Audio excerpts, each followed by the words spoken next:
안녕하십니까. 오늘 8번째 8강 함수의 기본에 대해서 살펴보는 시간을 갖도록 하겠습니다. 자, 지금까지 우리가 자바스크립트를 쭉 학습함에 있어서 처음에 개발 환경 설정이라든가 프로그램 다운로드 받고 설치하는 거, 다음에 입출력, 기본 문법, 다음에 변수 같은 거, 연산자, 배열 등등을 살펴봤고요. 지난 시간에 우리가 2시간에 걸쳐서 제어문도 살펴봤습니다. 지금까지 여러분들이 배운 거는 어떻게 보면 자바스크립트 또는 프로그램을 학습함에 있어서 가장 기본적인 내용들을 학습을 했다고 볼 수가 있겠고요. 자, 오늘 시간에서부터 함수에 대해서 하고 함수를 여러분들이 하고 나면 학습을 하고 나면 객체란 것도 학습을 하게 됩니다. 자, 오늘 이렇게 함수를 시작을 하는데 함수부터 여러분들이 진정한 이제 프로그램을 가지고 프로그램을 학습한다고 할 수가 있어요. 프로그램을 우리가 보통 딱 생각을 하면 뭔가 기능을 갖다가 기능을 구현하고 그 기능을 어떤 명령을 내려서 어떤 동작을 하게 하고 그런 거로 생각을 할 수가 있는데요. 바로 그런 동작이 시작되는 거, 그걸 우리가 함수라고 합니다. 그래서 오늘서부터 약간 여러분들이 이제 흥미로운 뭔가 명령을 내리고 그 명령에 따라서 뭔가 움직이고 다이나믹한 그 동작이 일어날 수 있기 때문에 어느 정도 흥미가 더 좋을 수가 있겠습니다. 자, 그러면 이제 본격적으로 함수에 대해서 알아볼 텐데요. 오늘은 첫째 시간으로 함수란 무엇인지에 대해서 먼저 정의를 살펴보고요. 다음에 함수 생성하는 방법, 우리가 변수를 생성하는 방법, 객체, 배열 객체를 생성하는 방법 등을 알아봤었죠. 똑같이 함수를 생성하는 방법에 대해서 살펴보도록 합니다. 다음에 매개 변수란 게 나오고요. 그 다음에 리턴 값, 반환값이란 것도 나옵니다. 다음에 아규먼트라는 이런 그 객체도 나오고요. 명시적 함수와 익명 함수의 실행 순서, 함수가 여러 가지 있을 때 그 함수가 실행되는 순서도 살펴보도록 하겠습니다. 자, 오늘 함수는 두 강의에 걸쳐서 강의가 진행되는데요. 8강 함수의 기본에 대해서 살펴보고요. 다음에 9강에서 약간 심도 있는 심화 과정으로 살펴볼 텐데 중요한 거는 심화가 중요한 게 아니라 오늘 하는 함수의 기본이 더 중요합니다. 실제로 더 실무에서 더 많이 쓰이고 여러분들이 이 기초가 튼튼해야지 실제로 실무에서 함수를 가지고 여러 가지 작업을 무리 없이 소화해낼 수가 있겠습니다. 자, 그러면 첫 번째 함수란 무엇인지에 대해서 정의를 한번 살펴보고 가도록 하겠습니다. 자, 함수란 특정한 기능을 또는 기능들을 모아놓고 필요에 따라서 누가 필요해요? 사용자가 그죠? 또는 어떤 외부에 있는 서버라든가 외부에 있는 어떤 요소가 필요에 따라서 그 함수를 기능들을 모아놓은 놓은 곳에 명령을 내려요. 그러면 그 명령을 받아들여서 어떤 일들을 하고 답을 해주는 기계라고 여러분이 생각을 하시면 되겠습니다. 자, 그러면 프로세스를 한번 보면 우리가 예를 들어서 어떤 복잡한 동작을 대신 해줘. 예를 들어서 어떤 동작이 있는데 복잡한 동작이 뭐가 있을까요? 뭐 예를 들어서 1서부터 100까지를 더해줘. 누적해서 1 더하기 2 더하기 3 더하기 4 더하기 5 더하기 굉장히 어려운 작업이라기보다 굉장히 암산으로 하기에는 좀 무리가 있고 실제로 여러분들이 계산기 등을 이용한다 하더라도 어느 정도 시간이 소요되는 공수가 들어가는 작업이겠죠. 자, 그런 복잡한 동작을 갖다가 대신 해달라고 명령을 내리는 겁니다. 명령을 내려요. 이걸 우리가 함수에서는 호출한다고 그러는데 일단 명령을 내린다고 할게요. 명령을 내리면 이 함수란 녀석 안에는 기능이 한 개 내지는 두 개 또 내지는 세 개, n개의 기능을 가지고 있을 수가 있습니다. 그래서 지금처럼 1서부터 100까지 더한다. 그러면 1 더하기 2 더하기 3 더하기 해서 더해야 되겠죠. 그러면 뭐 반복문, 포문이나 while문 등을 이용할 수 있을 것 같습니다. 그런 기능들을 이 안에 넣어서 함수를 만들어줘요. 그리고 함수에다가 명령을 내리면 이 함수는 자기가 갖고 있는 기능들을 총동원해서 그 명령을 내린 거에 맞게 동작을 하게 됩니다.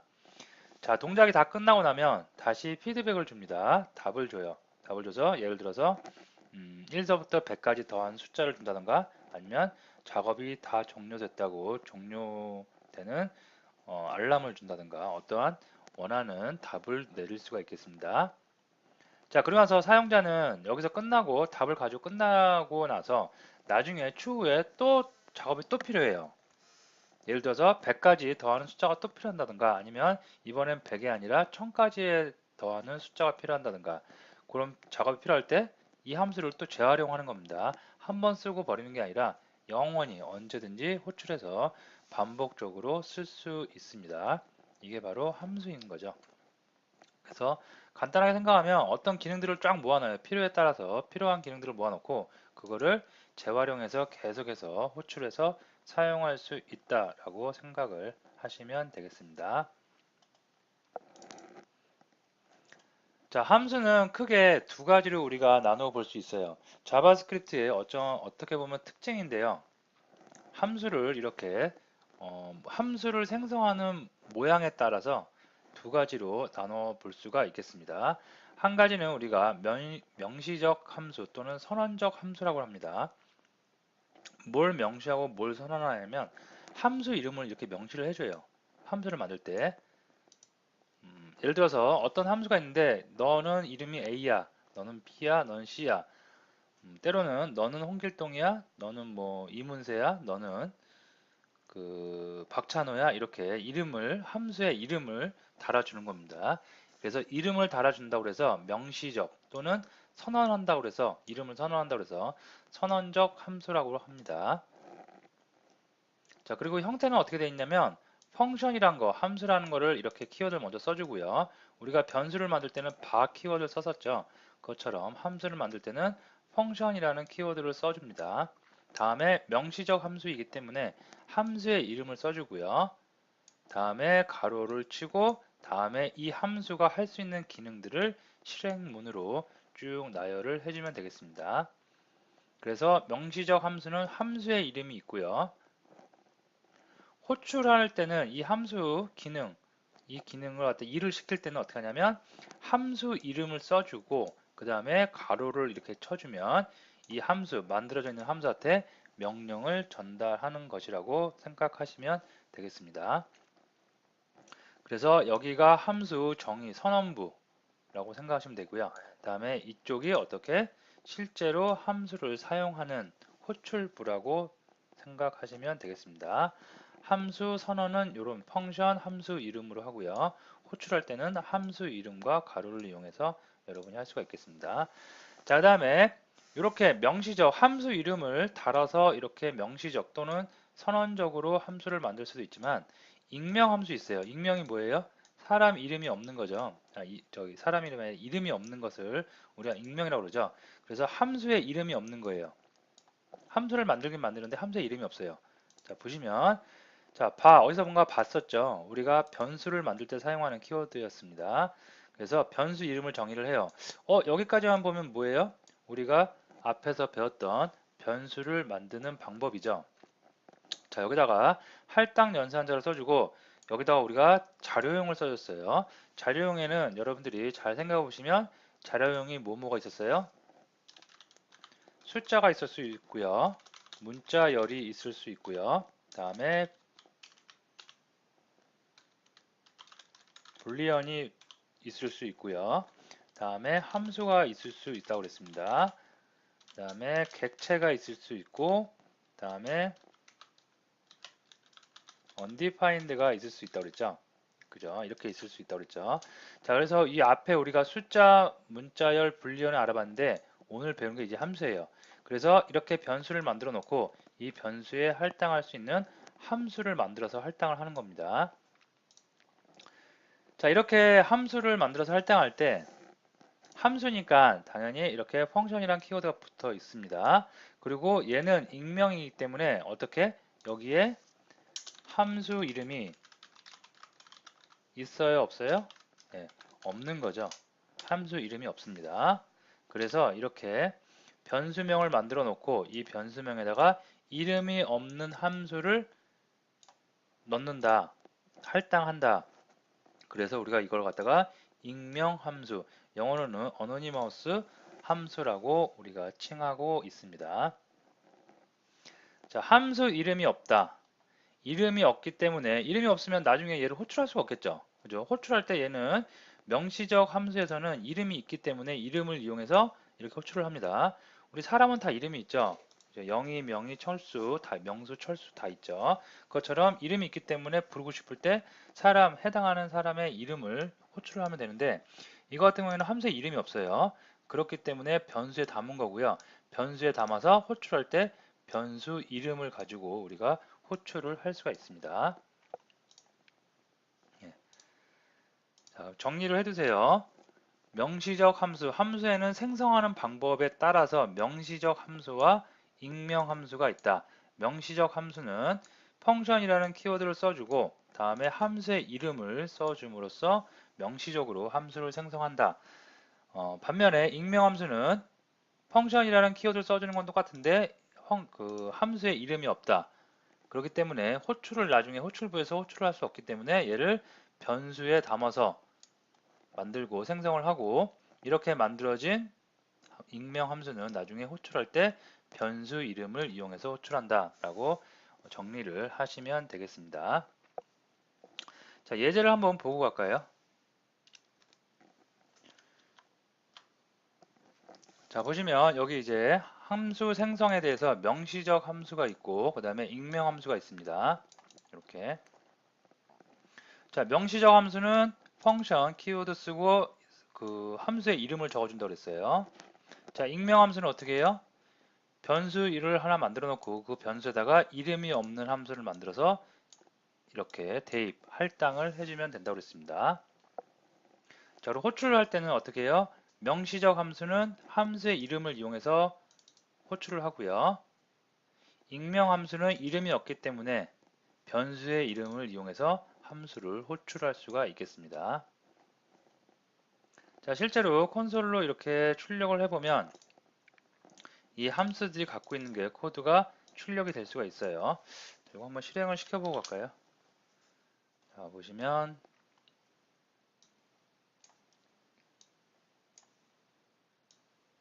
예, 이렇게 되죠. 자, 명시적 함수의 기능을 실행합니다. 익명 함수의 기능을 실행합니다. 얘네들은 어떻게 이렇게 출력이 된 거냐면 호출부에서 호출을 했기 때문에 함수가 실행이 된 거예요. 자, 여기까지 됐고 그 다음에 여기 펀 네임이 뭐예요?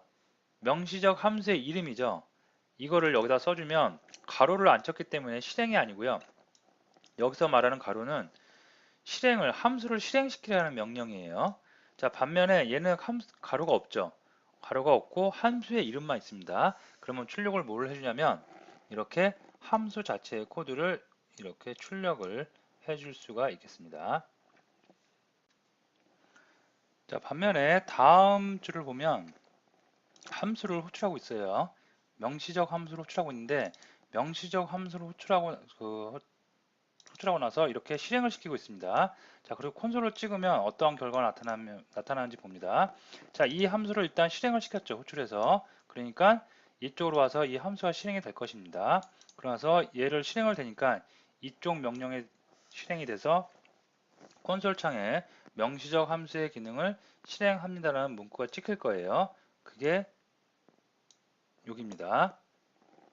자, 찍히고 나서 이 찍히고 난 것을 갖다가 어떻게 해요? 뭐 리턴도 없고 아무것도 없어요. 이게 끝입니다. 여기서 끝났는데 그걸 갖다가 여기다가 콘솔로 또 출력을 하라고 그러죠. 그러면 뭔가 뭐 답이 없는데 아무런 답도 없고 값도 없는데 그것을 다시 출력하라고 하니까 뭐라고 나오냐면 undefined라고 나올 수가 있는 겁니다. 자, 밑에도 볼게요. 자, fun anonymous 익명 함수입니다. 익명 함수를 그 콘솔 창에 프린트 출력을 해보면 이 함수 자체가 다 출력이 되겠죠. 그래서 여기 보면 이렇게 출력이 됐고요. 자, 밑에 보면 이것도 실행을 호출을 했어요. 호출하니까 함수 안에 있는 console.log에서 익명 함수의 기능을 실행합니다. 익명 함수의 기능을 실행합니다. 출력이 됐고요. 자, 밑에는 실행한 걸 갖다가 출력을 하라는 거죠. 자, 여기서 실행은 됐는데 이 함수가 뱉어내는 피드백은 전혀 없어요. 이게 끝이에요. 그렇기 때문에 값이 없기 때문에 undefined로 알 수 없다라고 출력이 되고 있습니다. 자, 그래서 명시적 함수와 익명 함수 여러분이 잘 구분해서 굉장히 실무에서도 때로는 명시적 함수를 써야 될 때가 있고 때로는 익명 함수를 써야 될 때가 있습니다. 그래서 구분을 잘하고 잘 사용을 하실 수가 있어야 될 것 같습니다. 자, 매개 변수와 리턴 값, 반환 값에 대해서 살펴보도록 하겠습니다. 자, 우리가 앞에서 요 그림입니다. 함수를 정의를 알아볼 때 복잡한 동작을 대신해줘 라고 이렇게 명령을 내리면 함수라는 녀석이 기능들을 쫙 실행을 하고 나서 답을 또 준다고 그랬습니다. 답을 줄 수도 있고 안 줄 수도 있어요. 기능을 실행하고 그냥 끝날 수도 있고 이 기능을 실행 다 하고 나서 결과값을 호출한 곳에 답을 해줄 수도 있습니다. 자, 그거를 지금 알아보는 건데요. 자, 우리가 여기서 여기까지 우리가 함수 호출부라고 그래요. 말 그대로 내가 사용할 함수를 호출하는 거예요. 명령을 내린다고 보시면 되겠습니다. 자, 근데 이때 명령을 내릴 때 그냥 어떤 복잡한 그 동작을 해줘 라고 명령을 내리는 게 아니라 명령을 내림과 함께 동작에 필요한 데이터를 같이 전달해 주는 겁니다. 이때 필요한 데이터를 우리가 뭐라고 하냐면 매개 변수라고 합니다. 마치 우리가 집에서 엄마가 아들한테 철수야 가게 가서 콩나물 사와 할 때 그냥 콩나물 사와 그렇게 명령을 내리지 않죠. 어떻게 해요? 손에다가 돈을 쥐어줘야 되겠죠. 돈을 줘야지 가게에 가서 철수가 콩나물을 살 수가 있는 겁니다. 그때 그 돈이 바로 어떤 매개 변수, 양쪽을 이어준다고 해서 매개 변수로 매개 변수가 있을 수가 있습니다. 자, 함수 호출부에서 함수를 호출할 때는 이렇게 매개 변수를 줄 수도 있고 때로는 주지 않을 수도 있어요. 아까처럼 콩나물을 사오라고 엄마가 명령을 내릴 때는 돈을 줘야 되지만 예를 들어서 어떤 동작을 시키는데 예를 들어서 청소해 할 때는 뭐 돈도 줄 필요 없고 그냥 명령만 하면 돼요. 철수야 방 청소 좀 해라. 그럼 명령을 내리면 그냥 철수는 아무것도 받지 않고 그냥 청소만 하면 되는 겁니다. 똑같이 함수를 호출할 때 매개 변수는 있을 수도 있고 없을 수도 있습니다. 자, 이게 함수 호출부와 매개 변수고요. 다음에 이제 명령이 함수에 전달이 됐어요. 그럴 때 얘는 함수는 기능 1, 기능 2에서 모든 동작을 다 실행을 하겠죠. 실행을 하고 나서 호출한 곳으로 다시 값을 주는데 이때 다시 호출부로 값을 주는 것 갖다가 우리가 반환값 또는 리턴 값이라고 합니다. 그래서 함수 실행 결과 값을 호출부에 전달하는 거 이걸 우리가 반환값 또는 리턴 값이라고 하는데 매개 변수도 있을 수도 있고 없을 수도 있다고 그랬죠. 반환값도 마찬가지입니다. 반환값도 있을 수도 있고 없을 수도 있습니다. 예를 들어서 아까 예를 들었던 엄마가 그 철수한테 콩나물 사와 하고 매개 변수로 돈을 줬어요. 그러면은 철수는 가게 가서 콩나물을 사갖고 와서 콩나물을 다시 엄마한테 전달하겠죠. 그럴 때 콩나물이 반환값이 된 거고요. 방 청소해. 그래서 매개 변수 없이 그냥 방 청소해 명령을 내려서 철수가 방 청소를 했어요. 그러면 철수는 방 청소하고 끝나는 거죠. 청소하고 나서 엄마한테 뭘 줄 게 없죠. 그럴 때는 반환값이 없는 경우입니다. 그래서 함수 호출부와 실행부에 매개 변수가 있을 수도 있고 반환값이 있을 수도 있고 없을 수도 있다 라고 정리를 해 주시면 되겠습니다. 자, 실제로 프로그램에서는 그러면 매개 변수와 그 반환값이 어떻게 되는지 한번 살펴보도록 하겠습니다. 자, 보시면 이거는 무슨 함수예요? 이름이 있네요. 함수에 이름이 있는 거죠. 그래서 이거는 명시적 함수 또는 선언적 함수라고 했습니다. 자, 이렇게 명시적 함수 또는 선언적 함수를 함수를 생성을 하고요. 이럴 때 얘는 매개 변수로 x, y, z를 받는데요. x, y, z의 데이터를 받는다고 이렇게 함수가 만들어질 때 만들어 놓은 겁니다. 자, 그리고 콘솔을 이용해서 x, 실제로 매개 변수로 들어온 데이터를 한번 출력을 해보고요. 다음에 바 리졸트 변수죠. 바 리졸트 변수를 하나 만들어서 그 변수를 x하고 y를 곱하고 거기에 z를 더하는 연산을 하게 합니다. 다음에 return이라는 게 있어요. 이게 뭐냐면 반환값, return 값입니다. 그래서 나는 return 얘를 반환하겠다. 정리하면 얘는 매개 변수 x, y, z를 받은 거고요. 다음에 얘는 뭐예요? 반환값으로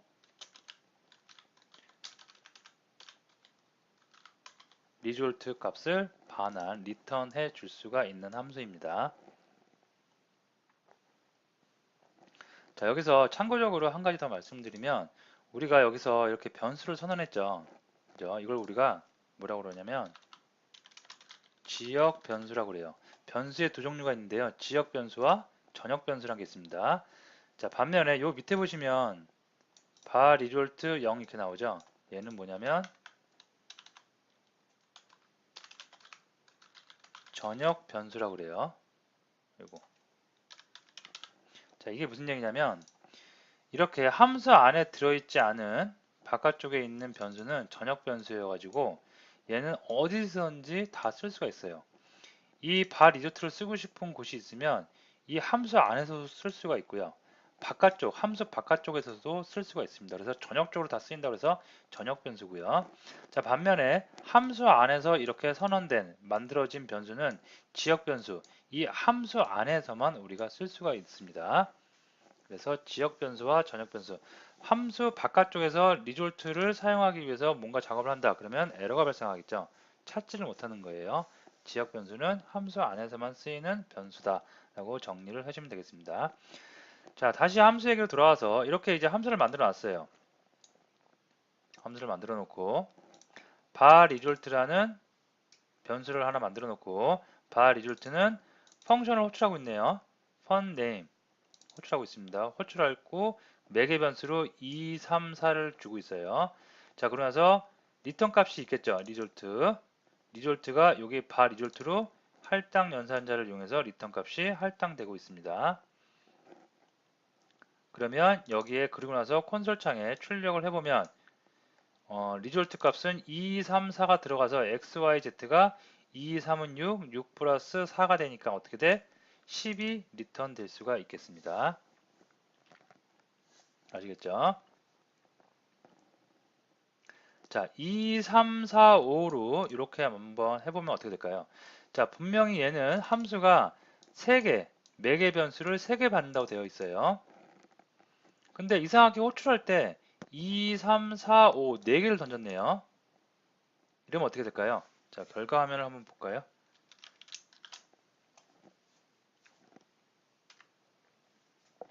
자, 보시면 매개 변수를 3개 던졌을 때 여기가 10입니다. 자, 매개 변수를 4개 던졌어요. 4개 던졌다 하더라도 얘는 소화해낼 수 있는 매개 변수가 3개밖에 안 되죠. 그러면 나머지 변수는 그냥 잊어버리게 되는 겁니다. 그래서 결과는 똑같이 이렇게 2, 3, 4 연산한 결과 10이 나올 수가 있겠습니다. 자, 그러면 반대로 매개 변수 3개가 필요한데 2개만 넣었어요. 이렇게. 그럼 어떻게 될까요? 2개가 들어가니까 x값, y값은 들어간 거겠죠. 근데 z가 없죠. 근데 z를 가지고 들어오지도 않은 값을 가지고 뭔가 연산을 하려고 하죠. 그러다 보니까 z는 undefined, 결과는 nan이 나오는데 nan이 뭐냐면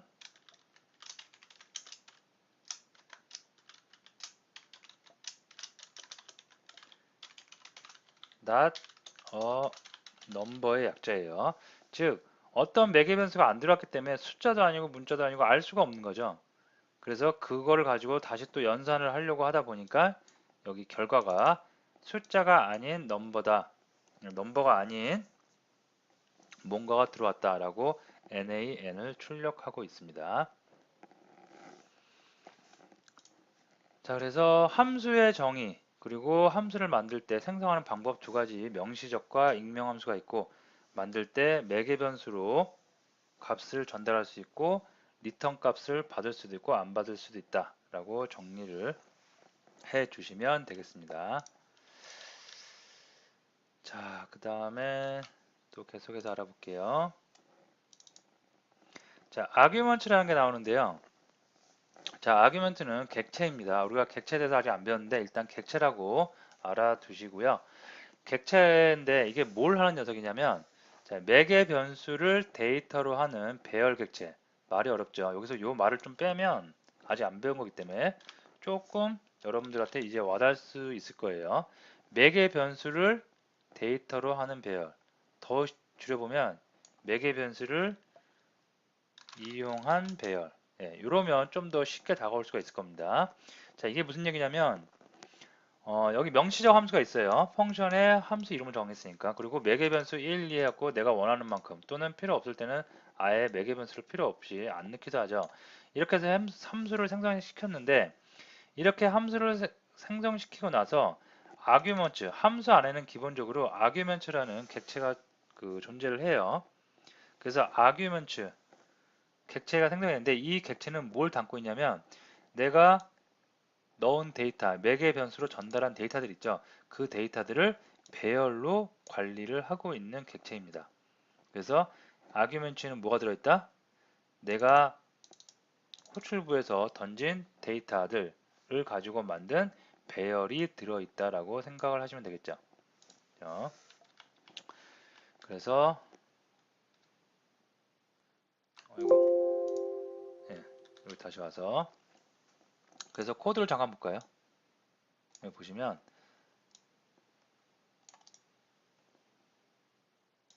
네, 코드 잠깐 볼게요. 자, 여기다 배열을 하나 선언이 되어 있고요. 변수만 선언했죠. 아직 얘한테 뭐 할당 초기화를 안 했죠. 자, 다음에 함수를 하나 만들었습니다. 명시적 함수를 만들고요. 아규멘트라는 거는 그 모든 함수에 기본적으로 내장되어 있는 객체, 배열 객체이기 때문에 따로 우리가 뭐 배열 객체를 생성한다든가 이럴 필요가 없습니다. 자동으로 알아서 자바스크립트에 해줘요. 그리고 이 아규멘트에 내가 넣은 배열 데이터들이 다 들어오게 됩니다. 어쨌든 이 함수는 매개 변수를 들어온 거를 그냥 리턴, 반환해주는 그런 함수인가 봐요. 자, 내가 만든 변수에다가 for name 1, 2, 3, 4, 5, 6, 7을 넣었어요. 하나, 둘, 셋, 넷, 다여 7개의 데이터를 넣습니다. 그리고 콘솔로 찍어보는 거예요. 그리고 개수도 찍어보고. 자, 여기에 보시면 매개 변수가 여기는 하나도 안 바뀌었다고 그랬는데 1, 2, 3, 4, 5, 6, 7이나 7개나 데이터를 던지고 있죠. 이럴 땐 어떻게 되느냐? 자바스크립트는 몇 번 말씀드렸듯이 굉장히 유연한 언어입니다. 하기 때문에 여기서 매개 변수를 모자르면 문제가 되겠지만 모자르더라도 큰 연산을 안 하면 문제가 안 되는 경우도 있고요. 이렇게 넘친다 그러면 알아서 매개 변수를 더 많이 잘 늘려서 더 많이 받아줍니다, 자동으로. 그래서 7개의 데이터를 넣으면 하나도 명시를 안 했지만 자동으로 7개가 다 들어가서 소화가 됩니다. 그래서 바 어레이를 찍으면 출력을 하면 배열이니까 이 리턴이 배열이 되고 있죠. 배열이 이렇게 쭉 나올 거고 랭스는 몇? 하나, 둘, 셋, 넷, 다, 여, 7, 7이 반환될 수가 있습니다. 결과를 보면 이렇게 되는 거예요. 오브젝트 아규멘트 배열 객체가 만들어졌고 그 다음에 랭스는 7이다. 자, 코드를 한번 보면서 다시 한번 살펴보도록 합니다.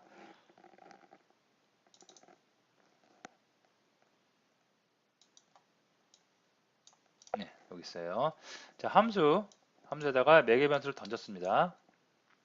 그리고 리턴된 값을 바 어레이에다가 담았고요. 할당 연산자 담았고 그걸 출력해 보니까 결과가 어떻게 되냐면 이렇게 아규멘트 오브젝트 객체 배열 객체라고 명시가 되고 사이즈는 7이라고 나옵니다. 자, 다음에 우리 기억나실지 모르겠는데요. 배열할 때 그러면 얘가 배열이라고 했으니까 for인을 이용해서 배열 안에 있는 걸 한번 찍어볼 수도 있겠죠. 그래서 for인문을 이용해서 또 배열을 찍어보니까 어떻게 돼요? 내가 매개 변수로 넣은 값 1, 2, 3, 4, 5, 6, 7이 다 그대로 출력되는 거 확인이 됩니다. 자, 밑에 있는 건 볼까요? 밑에 있는 거는 바 어레이에다가 이번에는 폰 네임에다가 A, B, C, D예요. 넣었어요. 아까는 숫자를 넣었는데 이번에는 문자를 넣었죠. 그 다음에 그것을 갖다가 또 찍어보는 거예요. 그때 이번에는 랭스가 4개가 되겠죠. 그래서 4가 출력이 되고요. 마찬가지로 for인을 이용해서 쭉 한번 출력을 해보니까 인덱스 0, 인덱스 1, 2, 3에 각각 A, B, C가 다 들어있는 거 확인이 됩니다. 자, 정리를 하면 아규멘트는 뭐예요? 어떤 함수가 갖고 있는 매개 변수로 들어오는 데이터를 이용한 배열 객체라고 생각하시면 되고요. 여러분들이 그런 배열 객체를 이용해서 나중에 많은 작업들을 용이하게 하실 수가 있겠습니다. 자, 이번 시간의 마지막 명시적 함수와 익명 함수의 실행 순서인데요. 자, 이게 뭐냐면 우리가 함수는 생성할 때, 만들 때 명시적 함수가 있을 수가 있고 익명 함수, 그 이름이 없는 함수를 만들 수가 있다고 그랬습니다. 자, 그럴 때 실행 순서에 관한 얘기인데요. 명시적 함수와 익명 함수 중에 누가 더 먼저 실행이 될까? 답은 명시적 함수가 먼저 우선권을 갖습니다. 자, 근데 이게 조금 프로그램을 처음 하시는 분들은 약간 여기서 이제 그 헷갈려 하실 수가 있는데요. 차근히 한번 살펴보기로 합니다. 자, 보시면 HTML 문서는 위에서부터 아래까지 라인 바이 라인으로 이렇게 한 줄씩 계속 실행이 돼서 읽어 나오면서 실행이 됩니다. 자, 그러면 스크립트에 들어왔어요. 그리고 실행하다가 주석이니까 넘어오겠죠. 넘어와서 fun1이라는 함수를 어떻게 해요? 호출하고 있죠. 자, fun1을 찾아가 봤더니 여기에요. 얘는 명시적 함수죠. 이건 정상적으로 실행이 됩니다. 자, 근데 fun2가 있죠. fun2는 가보니까 명시적 함수예요. 익명 함수예요. 그럼 얘는 정상적으로 실행이 안 돼요. 자, 이유는 왜 그러냐면 우리가 한 줄씩 이렇게 인터프리터가 계속해서 코드를 읽어나면서 실행하는 게 기본인데 문서 안에 이렇게 명시적 함수가 다 있어요. 그러면 명시적 함수는 이렇게 코드를 다 위에서부터 실행하기 전에 아예 처음에 명시적 함수는 먼저 인터프리터가 다 해석을 합니다. 그리고 나서 나머지 익명 함수라든가 변수 선언하는 거라든가 그런 거를 하나씩 하나씩 위에서 순차적으로 내려오는 거예요. 결과적으로 이 문서를 인터프리터가 처음에 해석을 하면 가장 먼저 누구를 해석하겠어요? fun1이라는 명시적 함수이기 때문에 얘를 가장 우선적으로 해석을 먼저 합니다. 그죠? 그리고 얘를 실행했어요. 그 다음에 또 찾아보니까 명시적 함수가 없죠. 그럼 위에서부터 이제 내려오는 거예요. 그래서 이 위로 갔습니다. 위로 갔더니 fun1을 호출하네요. 자, fun1은 해석을 했으니까 이 기능 살아있겠죠. 그래서 얘를 실행이 정상적으로 되는 겁니다. 자, 여기까지는 문제가 없는데 요거 했으니까 다음 줄로 가야 되겠죠. 그래서 다음 줄로 갔더니 fun2를 호출하고 있어요. 근데 fun2는 익명 함수니까 아직 읽혀지지 않았죠. 아직 메모리상에 올라가지 않은 겁니다. 그럼 어떻게 되겠어요? fun2를 못 찾고 있는 거죠. 못 찾겠죠. 그렇다 보니까 여기서 오류가 발생할 수가 있습니다. 자, 오류가 어떻게든 발생했던 간에 그거 좀 내려옵니다. 또 이러다가 아까 얘는 가장 먼저 해석했으니까 넘어가고요. 얘를 이제 fun2를 만들겠죠. fun2를 함수를 생성을 했습니다. 그 다음에 여기서 다시 이제 fun2를 또 하면 얘는 이제 정상 실행이 될 수가 있겠죠. 똑같이 fun2를 호출을 하는데 함수가 생성되기 전에 호출했기 때문에 오류가 발생하는 거고요. 그 다음에 얘는 함수가 생성된 이후에 호출하기 때문에 정상 실행이 되는 거예요. 자, 이것도 한번 마찬가지로 이렇게 보면 볼 수가 있습니다. 자, fun1이 먼저 실행됐어요. 얘 정상 실행됐죠. 이렇게 볼까요? 네. fun1이 정상 실행이 됐습니다. 정상 실행이 된 이유는 이 문서가 읽혀질 때 명시적 함수가 가장 먼저 해석이 돼서 메모리에 올라와 있기 때문에 그렇습니다. 자, 다음에 fun2가 있네요. fun2는 익명 함수죠. 그렇기 때문에 아직 해석이 안 됐죠. 그러니까 오류가 발생을 하게 되고요. 만약에 얘를 갖다 여기서 오류가 발생했기 때문에 나머지 실행이 다 안 되는 거예요. 만약에 이걸 제가 주석 처리해 볼게요. 그러면 정상 실행됐고 오류가 발생하지 않겠죠. 주석 처리했으니까. 그리고 펀트도 이제 생성이 됐겠죠. 그 다음에 펀트를 호출해요. 그러면 모두 다 정상 실행이 이렇게 될 수가 있겠죠. 그죠? 자, 조금 헷갈릴 수 있는 내용이긴 처음 프로그램을 접하시는 분들은 조금 헷갈릴 수 있는 내용이지만 이거는 요런 소프트웨어 구조가 그렇게 되어 있기 때문에 그냥 암기하고 가셔야 되는 부분일 거라고 생각을 합니다. 그래서 스크립트는 이렇게 위에서부터 아래까지 쭉 내려오면서 우리가 실행이 되는데, 단 명시적 함수가 있을 때는 명시적 함수가 저 뒤에 있건 앞에 있건 상관없이 명시적 함수가 먼저 생성이 되고, 그 다음에 나머지들이 위에서 아래로 순차적으로 다 실행하면서 내려온다는 거, 그거를 알아두시면 되겠습니다. 자, 그래서 오늘 함수의 기본 내용을 좀 빠르게 좀 알아봤는데, 굉장히 중요한 내용들만 뽑아서 알아본 겁니다. 그래서 아까 처음에 서두에 말씀드렸듯이 오늘 했던 기본 내용을 정말 잘 알아두셔야 되고, 이 기본 내용이 실무에서도 거의 다 쓰이고요.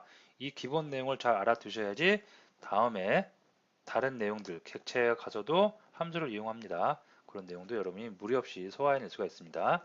짧게 정리를 하면 함수란 특정한 기능을 모아놓고 필요에 따라서 명령하면 답하는 기계. 그래서 복잡한 기능을 이렇게 모아놓고 언제든지 이 기능이 필요할 때 호출만 하면 동작을 하는 그런 녀석을 우리가 함수라고 한다고 그랬습니다. 자, 그리고 함수의 생성 방법은 함수 이름을 명시를 해주는 명시적 함수 또는 선언적 함수가 있고요. 다음에 익명 함수가 있죠.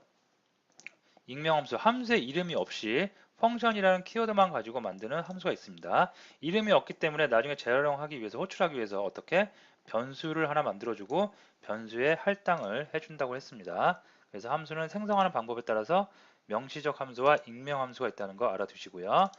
자, 다음에 매개 변수와 리턴값, 함수 호출부, 함수를 부르는 호출부가 있고 실행부가 있죠. 이럴 때 함수 호출부에서는 함수를 호출할 때 데이터를 전달할 수가 있다고 했어요. 그리고 그 데이터를 뭐라고 한다? 매개 변수라고 한다. 다음에 함수에서 이제 막 실행을 해요. 실행을 하고 나서 함수 호출부로 답을 피드백을 줄 수도 있고 주지 않아도 되는 경우가 있다고 그랬습니다. 그래서 피드백을 줘야 되는 경우, 그때 우리가 그 값을 반환값이라고 하고, 답을 줄 필요가 없어요. 그러면 반환값이 없을 수도 있겠습니다. 자, 그리고 이런 거를 나타낼 때 키워드로 어떤 걸 이용했냐면 매개 변수, 매개 변수는 이렇게 함수를 생성할 때 이렇게 명시를 하고요. 반환값은 return이라는 키워드를 이용해서 함수가 반환값이 필요할 때 값을 반환해 줄 수가 있다고 했습니다. 자, 그리고 추가적으로 한 가지 더 말씀드렸죠. 지역 변수라는 게 있고 전역 변수. 지역 변수는 함수 내에서만 쓸 수 있고, 전역 변수는 어디서나 함수 내부에서 쓸 수도 있고 바깥쪽에 쓸 수도 있고 어디서나 쓸 수 있는 변수라고 했습니다. 자, 다음에 아규먼트라는 게 있었죠. 매개 변수를 데이터라는 배열 객체. 우리가 어떤 함수를 생성해 놓고 그 함수를 호출부에서 매개 변수를 던져요. 그러면 이 매개 변수들을 데이터 하나하나 데이터를 만들어서 관리하는 배열 객체가 있다고 그랬습니다. 그리고 그 녀석의 이름이 아규먼트라는 객체라고 그랬습니다. 자, 이게 객체이기 때문에 이 객체를 반환, 리턴이라는 걸 이용해서 반환을 해보면 이렇게 배열 객체를 우리가 이용을 할 수도 있어요. 외부에서. 랭스라는 배열 객체이기 때문에 랭스라는 속성도 갖고 있을 수가 있고요. 그리고 for 입문 등을 이용해서 그 객체 안에 있는 값을 출력을 해보면 뭐겠어요? 이게 바로 매개 변수 데이터, 요거와 동일한 데이터가 출력이 될 수가 있겠습니다.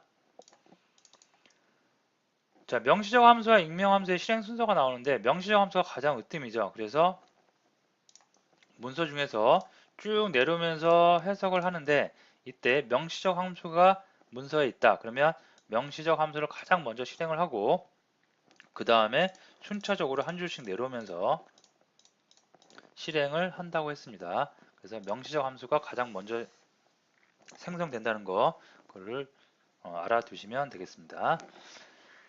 자, 오늘은 함수에 대해서 알아봤고요. 굉장히 중요한 부분을 알아봤으니까 여러분들이 꼭 직접 코딩을 한번 해보시고 하나하나 의미를 여러분들이 나름대로 정리를 해 주시면 될 것 같습니다. 자, 오늘 수업 여기서 마치도록 하겠습니다.